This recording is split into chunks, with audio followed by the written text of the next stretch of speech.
women need to have the same opportunities to shape digital technologies. I am turning to all women active and interested in digitalization. And position young women and girls as not only consumers but also producers within the digital sector. The industry is ready to embrace us all, and when we get into the industry, we will shape our own future.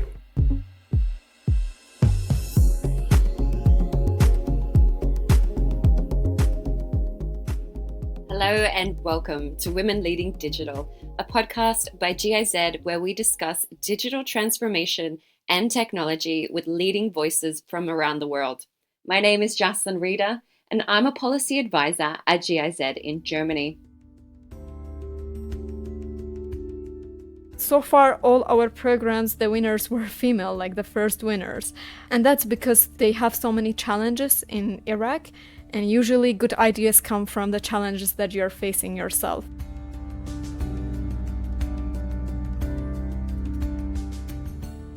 Today, we are heading to Iraq. Nearly half of Iraq's inhabitants are under the age of 19. But young people don't have many opportunities in the labor market. The unemployment rate among young women is more than double the unemployment rate among young men. Still, Iraq has good access to the internet. Even in rural areas, it's possible to participate in digital activities. I am joined now by Ravin Rizgar, the founder and managing director of Suli Innovation House, a co-working space and maker space supporting the local community in Suli Benya in Iraq. Hello, Ravin. Thank you so much for being here today. Hey, Gita, nice to be here. So what led to founding Suli Innovation House in the first place? Every idea comes out from a problem. So basically, the idea of Suli Innovation House started from a challenge that I personally faced as a graduate of a very technical and industrial field, which unfortunately the education system in my country doesn't allow me to experience practically. Everything in the university is theoretical base. And after graduation, another barrier for me beside practicing practically was being a female. I have tried to apply for money of the companies and factories. Some of them were international ones that they were promoting inclusivity in terms of gender. But like a couple of times I got rejected just because of being a female, and I would not be able to survive in an environment which is very male dominated. So after that, I started working in a humanitarian sector. And back to the beginning of 2022, I started founding Suli Innovation House, through which we are tackling many issues like the ones that I mentioned, and all our programs aims at fostering innovation, entrepreneurship, and digital skill development. Interesting. And what are some of the main projects that you've implemented? To mention a couple of the programs that we have been doing in Suli Innovation House, one of the programs called Product to Market Bootcamp, 2.5 months program targeting people from idea stage and help them to transform their ideas into a viable business, a physical product. Through comprehensive training, mentorship, resources, and guideline, they go through the process of developing their product until they launch it into the market. Another program that we have been doing and had a lot of attention and impact because one of the topics that is in the market right now is graphic design and social media marketing or digital marketing. The program is called Visual Branding Bootcamp. They equip the designers with the necessary skill to excel in that industry. Participant learns about branding, visual communication, marketing strategy, client management, enabling them to start career as a freelance designer or join creative agencies. And another program that was specialized only for women is Leading Women, which was weekly based sessions focusing on empowering women, especially in the field of tech, by bringing like successful female leaders in the different industries and exposing them to the participant. Luckily, this program had a lot of attention. Like every week we were getting hundreds of applicants and we were only capable of choosing 50 people to participate in a session. And it had an actual great impact because they were exposed to the people that had more experience and they got advices from them. These are only some of the example of the programs that we are doing at Suli Innovation House, and we are striving to create an inclusive space, inclusive in terms of having gender balance and also including people with disability and other vulnerable population as well. What kind of problems did you face during the implementation of the program? We're facing so many problems even with the participants of our program because we're trying to balance the gender. However, what we are facing is that all our program needs some technical background, and these females that apply for the program, let's say if we have 100 applicants, you mostly find like around 20 female applicants among all the participants. And every female that comes to an interview for the program, they are still worried about what if I finish this program? What's next? Because they don't believe that they can actually be more capable of using technology. However, for the male participant, they're always trying to even compete between each other, but the females are always a little bit afraid of the outcome of the program. Okay, wow. I can see that it's really challenging for women. Is there any positive aspect to this challenge? The good thing about it is that most of the programs, since it's a bootcamp and we have a winner at the end, so far all our programs, the winners were female, like the first winners.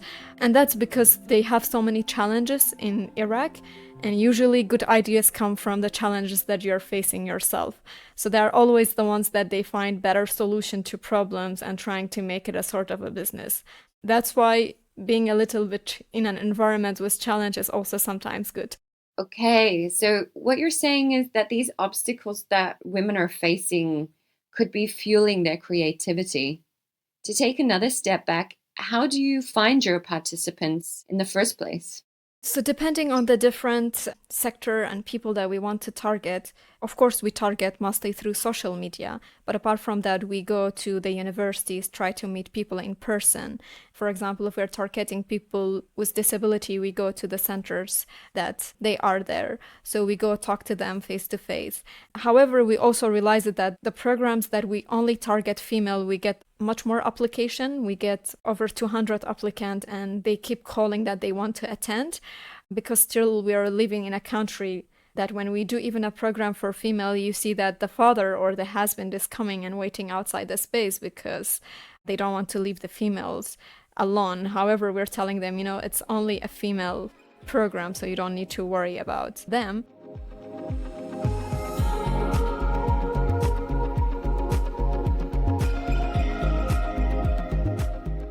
I would like to talk to you about the ICT for Youth project. Could you tell us a little bit more about what that looked like?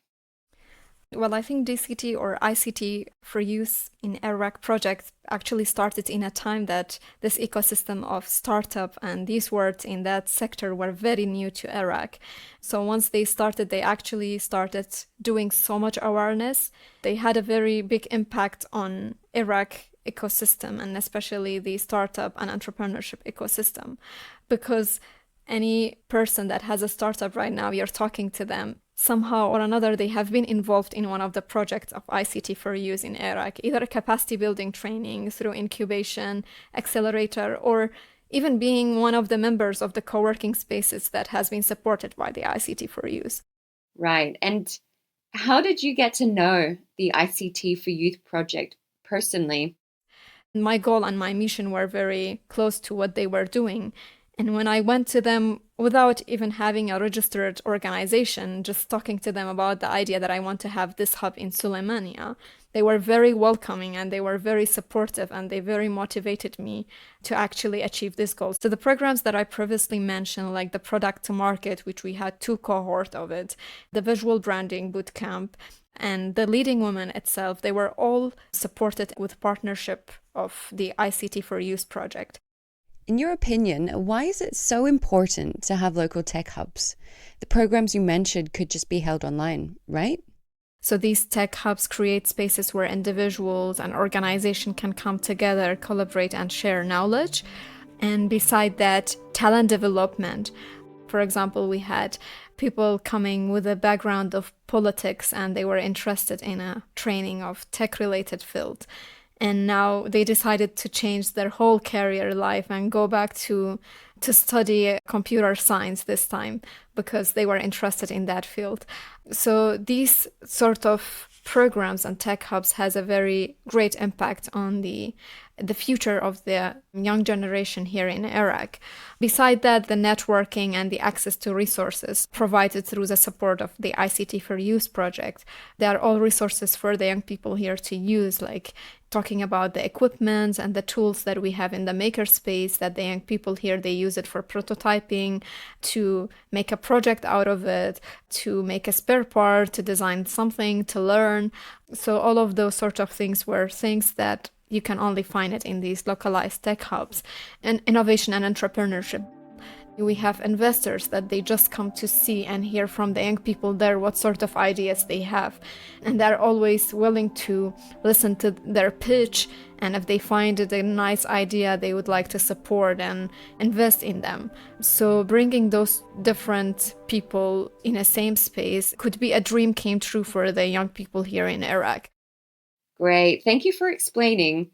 There's really no replacement for having a physical space for people to come together and to build a real community. Now, I'd like to ask you about the employment opportunities for women in Iraq. What unique opportunities exist there?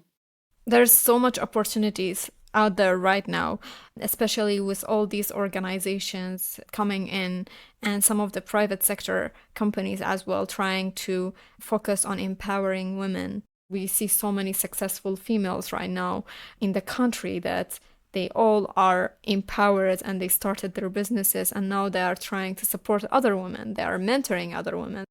Also, networking and connection with other professionals is very important and is a key to the success, especially as a female.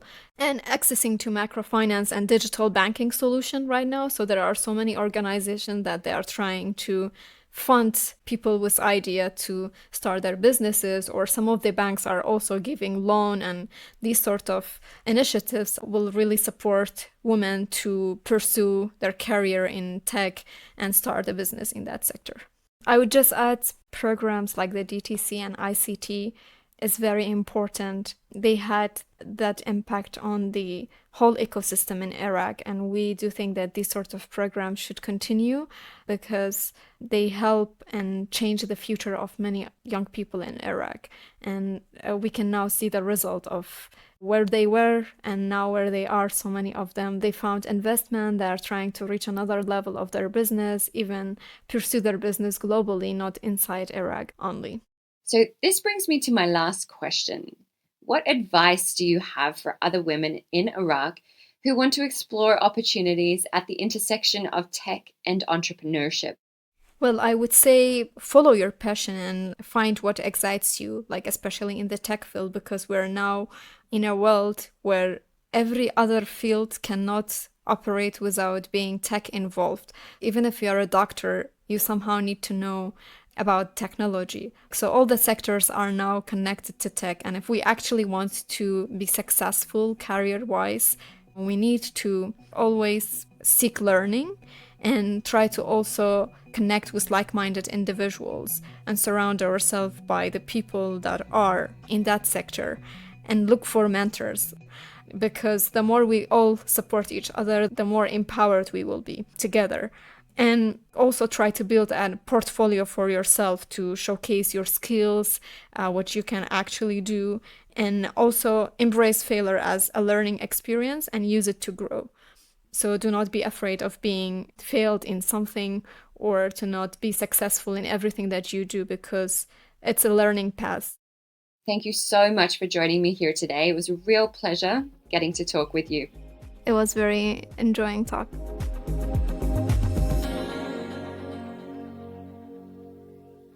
Women Leading Digital is brought to you by GIZ and is produced by Bear Radio. I am Jocelyn Reeder. Follow GIZ for more information, news, and stories on digital transformation and gender at www.bmz-digital.global. And make sure to listen to the other episodes of this series.